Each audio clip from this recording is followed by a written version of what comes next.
mati, maka suruhlah berkumpul kepada aku segala tua-tua sukumu, para pengatur pasukanmu, supaya engkau mengetahui apa yang aku putuskan perkara tentang ketuhanan.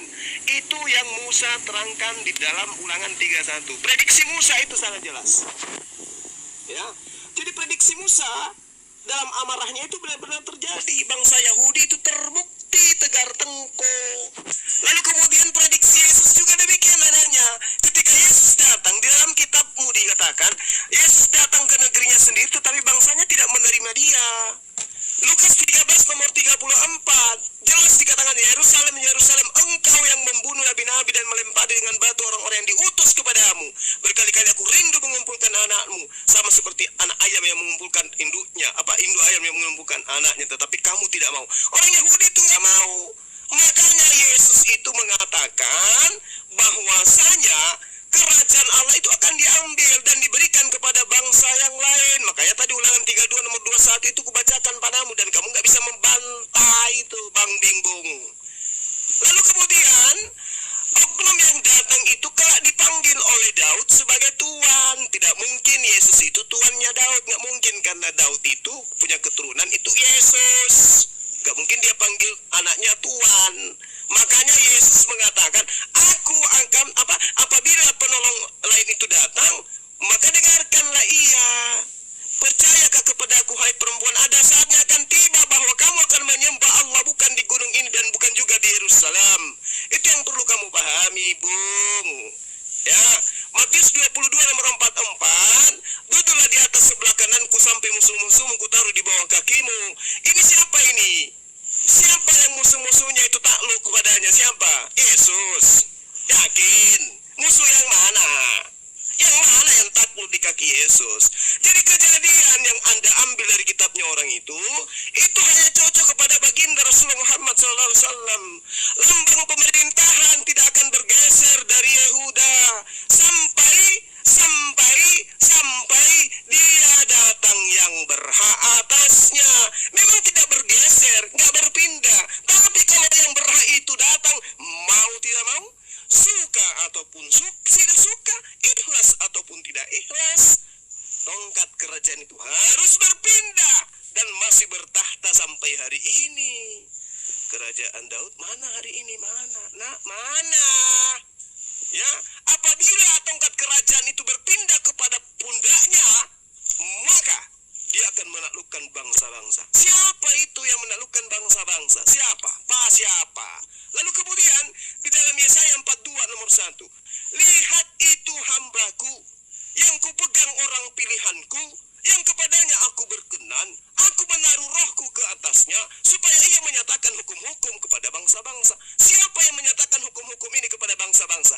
Baca Al-Quranul Karim surah Asy-Syura ayat 52. Wa katsalika auhayna ilaika ruhan min amrina ma kunta tadri mal kitab walal iman walakin ja'alnahu nura nahdi bihi man nasha'u min ibadina wa innaka tahdi ila siratul mustaqim. Dialah yang ada ruh Allah di atasnya, yang akan menyatakan kebenaran kepada seluruh umat manusia berupa Al-Quran yang adalah cahaya sebagai petunjuk kepada siapapun yang dikehendaki oleh Allah. Dan sungguh engkau benar-benar membimbing seluruh manusia kepada jalan yang lurus. Itulah dia baginda Rasulullah Muhammad sallallahu alaihi wasallam. Kalau Kristen ini dari mana rupanya? Kristen ini dari mana? Siapa yang ngajarin? Bang John sudah mulai kebingungan ya, ketika dalam masalah Mesias mereka sudah tidak memiliki jawaban-jawaban yang tegas dan tepat. Akhirnya mereka menyerang Al-Quran, malah yang dibahas keturunan Lewi atau Yehuda. Nah, maka dari itu saya jawab barusan begitu. Padahal jelas saya katakan bahwa istilah Mesias dalam Bible itu tidak pernah ada indikasi kepada Allah Bapa atau Allah yang A-nya berhuruf besar, itu tidak ada.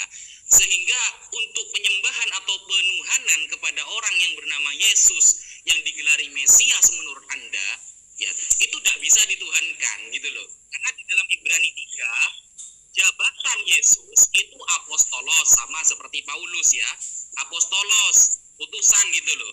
Kalau Anda mau berkelahi dengan saya masalah tentang nasab ya, ingat ya, Injil itu kok Injil sih? Bible ya. Biblos itu tidak menerangkan keturunan Yesus dari jalur ibu. Itu yang harus kamu ingat. Injil yang membacanya adalah bangsa Yahudi, menitik beratkan pribadi Yesus sebagai raja, Mesias keturunan Raja Israel yang ditunggu-tunggu oleh kaum Yahudi. Kalau keselamatan itu ada pada kaum Yahudi, seharusnya Anda masuk Yahudi. Karena Mesias ini istilah pada Yahudi, dan Yahudi yang benar-benar tahu bagaimana istilah Mesias itu. Gitu, kok malah Kristen yang baru nongol sudah bisa mentafsirkan Mesias yang dulunya ditunggu-tunggu oleh orang Yahudi, kan ngawur, kan begitu. Oleh sebab itu, silsilahnya dimulai dari Abraham ya. Silsilahnya itu dimulai dari Abraham, bapak orang Yahudi. Karangannya pun penuh dengan simbol-simbol dan pemenuhan nubuatan Nabi zaman dulu yang mengatakan bahwa Mesias akan muncul dari keturunan Daud. Nah, karena dari dulu itu sudah diasumsikan Mesias akan muncul dari keturunan Daud, sehingga ada pemaksaan ya, penulisan keturunan Yesus itu harus ada dari jalur Daud. Dalam silsilah Yesus versi Matius disebutkan ada 14 keturunan dari Abraham hingga Raja Daud. 14 keturunan Raja Daud hingga masa pembuangan ke Babel ya. Itu 14 keturunan di masa pembuangan hingga sampai ke Yesus. Jadi 14 keturunan dari Raja Daud hingga masa pembuangan ke Babel, lalu 14 keturunan dari masa pembuangan sampai ke Yesus. Kan begitu. Sedangkan Lukas itu lain. Yang disusun keturunan Lukas itu lain silsilahnya. Ini sudah bertentangan gitu loh. Menurut Lukas, Yesus itu bukan keturunan Salomon bin Daud. Seperti kata Matius, ini bertentangan. Cakar-cakaran antara Lukas dengan Matius. Makanya kita gak percaya Bible Anda sebagai kitab suci gitu loh. Menyebutkan silsilah aja masih cakar-cakaran. Tetapi keturunan Nathan bin Daud kata Lukas. Beda sama Matius. Nathan ini abang kakaknya Sulaiman bin Daud. Begitu. Kalau kita lihat di Tawarikh ya, kalau kita lihat Tawarikh 3 nomor 5 contohnya ya, di Bre Hayamim itu nama-nama dari Daud ke bawah yang disusun Lukas hampir semuanya berlainan dengan yang disusun oleh Matius. Semuanya banyak yang bertentangan, mayoritas bertentangan. Jumlah generasi pun tidak sama. Dari Daud sampai Yesus, Lukas mencatat 42 generasi. Sedangkan Matius cuma 27 generasi. Kan sangat jauh begitu. Jadi ketika sejarah sudah mulai bertentangan dan itu menjadi ayat suci dalam Bible Anda, maka siapa yang percaya kalau keselamatan itu dari orang Kristen? Kita tidak akan percaya kalau keselamatan itu dari orang Kristen.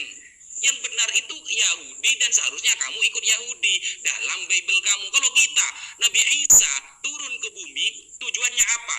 Mentauhidkan Allah. Jelas itu. Itu tujuannya. Sekian. Wassalamualaikum.